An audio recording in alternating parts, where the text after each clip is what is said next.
Star footballer Neymar का Dubai में आलीशान पेंट हाउस। पुरतायुश घर की कीमत जानकर हैरान रह जाएंगे।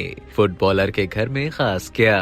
मारूफ फुटबॉलर नेमार जूनियर ने दुबई में दुनिया की मुनफरिद और पुरतायुश इमारत बुगाटी रेजिडेंस में 200 मिलियन दिरहम यानी कि $54 मिलियन का पेंट हाउस खरीद लिया। इस आलीशान इमारत में 182 फ्लैट्स हैं, जिनमें से हर एक को मुनफरिद तरतीब के साथ डिजाइन किया गया है। दुबई बिजनेस बे में वाक़े बुगाटी रेजिडेंस एक तामीराती अजूबा है जो इंतहाई पुरतायुश जिंदगी की नुमाइंदगी करती है।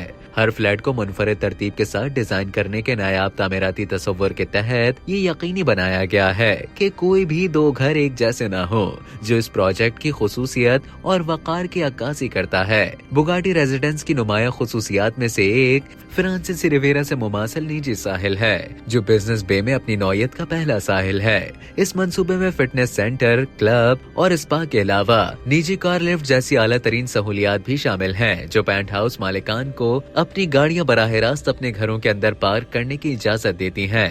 नेमार जूनियर का 44,000 मुरब्बा फुट पर फैला हुआ penthouse sky mansion collection का हिस्सा है, जो जदीद तरीन यूनिट्स में से एक है। ये रिहाइश गाहें वसी जगहों पर मुश्तमिल है। यहाँ निजी स्विमिंग पूल्स भी मौजूद हैं, जहाँ से दुबई शहर के खूबसूरत नजारे देखे जा सकते हैं। नेमार जूनियर गुज़श्ता बरस सऊदी क्लब अल हिलाल को ज्वाइन कर चुके हैं और अब वो उनके लिए खेलेंगे। रिपोर्ट के मुताबिक नेमार जूनियर को सऊदी क्लब से सालाना 150 मिलियन यूरोस मिलेंगे, जो उनको पुराने क्लब PSG से मिलने वाली रकम से 6 गुना ज्यादा है। स्टार फुटबॉलर नेमार ने 6 बरस में PSG के लिए 173 मैचेस खेले और क्लब को 13 ट्रॉफीज जितवाने में भी किरदार अदा किया।